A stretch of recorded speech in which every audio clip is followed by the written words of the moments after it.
amigos, una edición más, un capítulo más de nuestra cuenta regresiva al Mundial 2026. Víctor.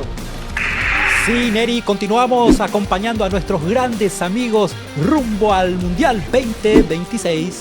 Continuamos con nuestro camino al Mundial 2026, organizado de manera inédita por 3 países. Y justamente en estos 3 países están los 16 estadios, los colosos que van a albergar justamente los 104 partidos en esta edición de la Copa del Mundo. Ahora viajamos hasta Filadelfia, porque justamente el Philadelphia Stadium va a estar recibiendo también 6 partidos de esta Copa del Mundo. Tiene una capacidad para 69,000 personas, costó por alrededor de 200 millones de dólares. Fue inaugurado en agosto del 2003, justamente en un partido muy importante y muy comentado entre el Manchester United y el Fútbol Club Barcelona. Albergará 6 partidos, 5 por fase de grupos y 1 de octavos de final. Te cuento, 2 seleccionados sudamericanos que van a estar presentes o que van a usar este estadio: Ecuador y Brasil, la canariña y la selección ecuatoriana de fútbol. Te cuento un detalle muy importante. El partido por los octavos de final, que va a ser un 4 de julio, que justamente va a coincidir con el aniversario número 250 de la independencia de los Estados Unidos de América. Un dato interesante, una fecha histórica y feriado también para los Estados Unidos de América. Y en esa fecha se va a disputar los octavos de final en Philadelphia Stadium. Y seguimos hablando de este coloso, de este importante estadio. Filadelfia es una ciudad también con una mística especial y en este 2026 será uno de los epicentros del Mundial. Otro dato también muy interesante acerca de la capital original y la campana de la libertad.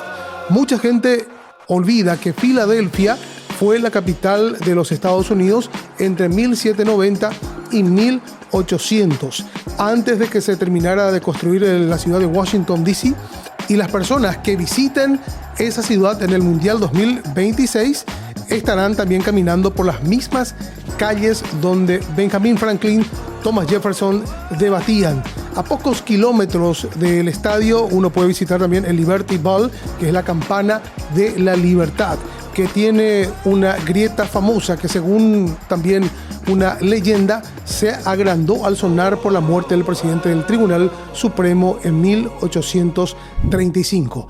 Y aparte de eso, también un dato muy curioso, que en Filadelfia es conocida también como una ciudad donde se había filmado la famosa película de Rocky Balboa. Sí, una ciudad de Rocky y también pasión intensa. La cultura deportiva de Filadelfia es conocida por ser una de las más intensas y apasionadas también de Estados Unidos. Allí es un lugar donde también están las conocidas escaleras, lo cual se utiliza también últimamente también en producciones cinematográficas, y la más conocida fue también la película de Rocky, donde Sylvester Stallone, el conocido actor, también filmó su icónica escena. Datos curiosos de lo que tiene que ver con este coloso, el estadio de Filadelfia, en la ciudad que lleva el mismo nombre. Seguimos con nuestro apasionante recorrido hasta el 11 de junio, que justamente va a ser la inauguración de la Copa del Mundo. 48 selecciones participarán en esta ocasión. Uno de ellos es la selección de Marruecos, conocido también como los Leones del Atlas, que justamente en Qatar 2022 llegaron hasta la semifinal. Interesante, realmente fueron la selección revelación en esa edición de la Copa del Mundo. Participaron en 7 mundiales. En el año 1970 en México, también en 1986 disputado también en México, en Francia 98, en Rusia 2018, el 2022 en Qatar y ahora en los Estados Unidos de América, México y Canadá. Otro dato muy interesante es que en México 1986 la selección de Marruecos se convirtió en la primera selección africana en pasar a los octavos de final. Hasta ese entonces, solamente europeos y sudamericanos pasaban a la siguiente ronda. Los históricos, Mutafat Hagdi, Balón de Oro africano, jugador que en su momento fue muy importante también en la selección de Marruecos. Y seguimos hablando de la selección de Marruecos, una selección que se ha consolidado en los últimos años como una selección con una aspiración de llegar siempre más lejos. Pero hablamos justamente de eso, de la consolidación dentro del top mundial. A diferencia de otras sorpresas mundialistas que se desinflan, Marruecos ha mantenido su nivel de élite y gracias a su regularidad y haber llegado a la final de la Copa Africana de Naciones 2025, donde cayeron ante Senegal, y también iniciaron el 2026 alcanzando puestos importantes dentro del ranking mundial de la FIFA, dentro del top 10, inclusive en este 2026, su mejor posición histórica y consolidándose como la mejor selección del continente africano. Y también hablando de una plantilla europea como Brahim Díaz, como joya, el equipo ha seleccionado integrante talento joven de las mejores ligas del mundo. El punto de inflexión fue la incorporación justamente de un jugador, definitivamente el caso de Brahim Díaz, también del Real Madrid, donde quien se ha convertido en el motor ofensivo justamente junto a figuras ya consagradas también y muy conocidas a nivel mundial. El caso, por ejemplo, de Hakimi, el capitán y referente mundial, el lateral derecho. El caso también de Yassine Bounou, seguridad total bajo los tres palos, y también talento emergente, el caso de jugadores como Ismael Seguiri del PSV y también Ben Seguir del Mónaco de Francia, que le dan una profundidad a esta plantilla que no tenían, por ejemplo, en el Mundial de Qatar 2022. Lo cierto, lo concreto, que Marruecos es una selección que quiere llegar lo más lejos posible en esta nueva edición del Mundial 2026. Y seguimos acompañando a nuestra querida selección, a nuestra querida albirroja, que justamente el 12 de junio va a hacer su presentación oficial ante los locales. Hablando un poco del momento que justamente llegó Gustavo Alfaro y tomó la conducción de nuestra selección, y de ahí en adelante Paraguay empezó a mejorar hasta lograr la clasificación. El nacido en Rafaela, provincia de Santa Fe, Gustavo Alfaro, inició su baile con la albirroja un 6 de septiembre, pero del año 2024. Empate a 0 en Montevideo, en Uruguay, en un partido muy intenso. 4 días después, un 10 de septiembre del año 2024, Paraguay, en el Defensores del Chaco, esperaba la visita de Brasil.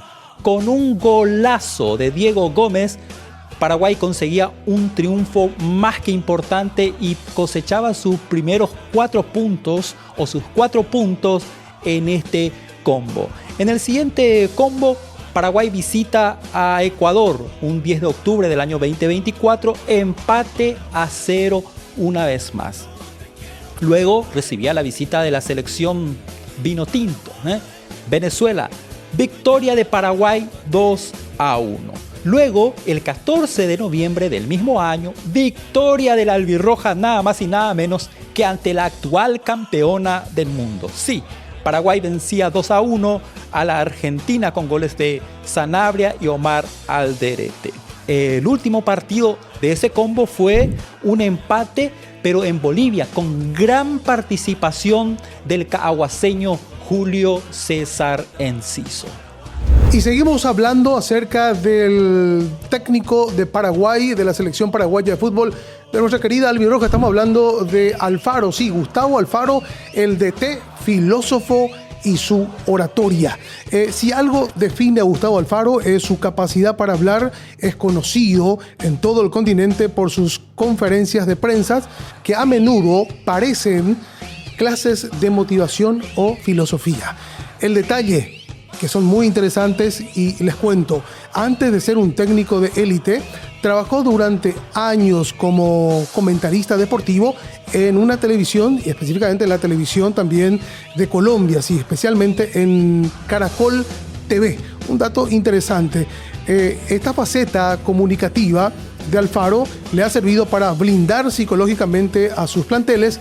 En Paraguay, en nuestro caso, sus frases sobre la identidad y el orgullo de la albirroja pegaron fuerte desde el primer día, logrando de esa manera una conexión emocional inmediata con el hincha. Aparte de eso, hay otros detalles de su vida. Por ejemplo, llegó a cursar 3 años de la carrera de Ingeniería Química en su natal Rafaela, en Argentina, antes de volcarse de lleno al fútbol profesional. Y también una curiosidad acerca de un apodo que muy pocos conocen, su apodo famoso Lechuga. ¿Por qué lo llamaban Lechuga? Nació en su infancia, se lo pusieron porque cuentan sus amigos también de juventud, era desde muy chico muy fresco, aparte de eso tranquilo, responsable.